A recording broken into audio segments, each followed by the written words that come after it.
Olá pessoal, bom dia. E sejam todos muito bem-vindos a ouvir nosso trabalho sobre o materialismo histórico dialético. Eu sou Miguel Pereira e o meu grupo é constituído por Daniel Ferreira, Lucas Oliveira, Mais Araújo, Miguel Pereira e Joana Júlia. E agora que passamos pela introdução, vamos direto para o conto do nosso vídeo, começando pelo materialismo histórico em si. Karl Marx, sendo influenciado pelo filósofo Georg Wilhelm Friedrich Hegel, acompanhado do também filósofo Friedrich Engels, decide criar sua própria concepção filosófica, o materialismo histórico dialético, cujo objetivo são as transformações econômicas e sociais, determinadas pela evolução dos meios de produção. O materialismo dialético pode ser entendido como a filosofia do materialismo histórico, ou o corpo teórico que pensa a ciência da história. Juntando os dois, nós temos o materialismo histórico dialético. Utilizando como base a teoria de Hegel, Karl e Engels procurou explicitar a contradição interna no sistema capitalista, onde os trabalhadores se veem como os produtores de tudo, porém não recebem aquilo que é deles por direito. Em contrapartida, há também a burguesia, na qual basicamente não trabalha, e ainda assim desfruta daquilo que o proletário constrói. Essa contradição motivou os dois sociólogos a pensarem numa aplicação prática das ideias deles. A conclusão deles era que os trabalhadores deveriam entender esse conceito de classe e perceber que estão sendo enganados pela sociedade. Como consequência, eles deveriam tomar o poder das fábricas e o poder do Estado, na qual serve a burguesia. Isso tudo se culmina no primeiro passo para o Estado perfeito de Marx, o comunismo. Como conclusão, o materialismo histórico procura romper com qualquer tradição idealista, promovendo então uma revolução social, que removesse essa diferença entre o poder da classe dominante e classe dominada, garantindo, assim, os direitos do proletariado na sociedade. A partir disso, é fácil entender que a humanidade é definida por sua produção material, e o materialismo dialético mostra que há uma disputa de classes sociais, e que ela está condicionada à produção material. Finalizando então com o conceito de mais-valia. Ela é a diferença de preço entre um produto final e sua matéria-prima, e representa a diferença entre o salário pago e o valor real do trabalho do empregado.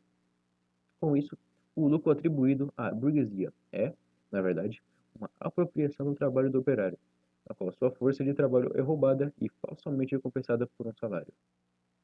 Separando ambas as ideias de Karl Marx, ou seja, o materialismo dialético e o materialismo histórico, nós temos como os quatro princípios fundamentais do materialismo dialético.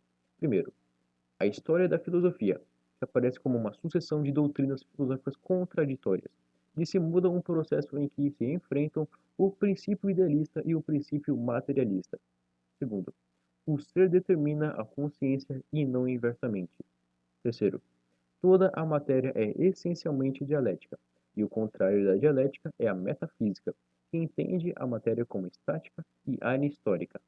Quarto, a dialética é o estudo da contradição na essência mesma das coisas. E, em relação ao materialismo histórico, nós temos seis. Primeiro, a negação da autonomia e, portanto, do primado das ideias na vida social. Segundo, o compromisso metodológico com a pesquisa historiográfica concreta, em oposição à reflexão filosófica abstrata. Terceiro, a concepção da centralidade da praxis humana na produção e a reprodução da vida social, em consequência disso. Quarto, a ênfase na significação do trabalho enquanto transformação da natureza e mediação das relações sociais, na história humana.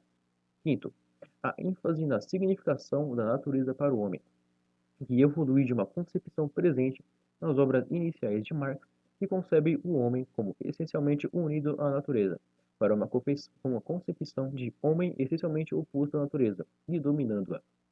E sexto, a preferência pelo simples realismo cotidiano e o compromisso, que se desenvolve gradativamente com o realismo científico, através do qual Marx vê a relação homem-natureza como internamente assimétrica, em que o homem é essencialmente dependente da natureza, enquanto esta, no essencial, independe do homem. Finalizando então com a relação entre o materialismo histórico dialético e o cientificismo. O materialismo histórico dialético é apenas um dos ramos do marxismo socialista. A partir disso, ao analisarmos ambas doutrinas filosóficas, é fácil perceber que o cientificismo não é assim tão diferente do materialismo histórico dialético, tanto que o próprio Karl Marx, apesar de defender a ciência, também criticava o cientificismo e acreditava que o método científico não era perfeito, sem possuir nenhum tipo de problema.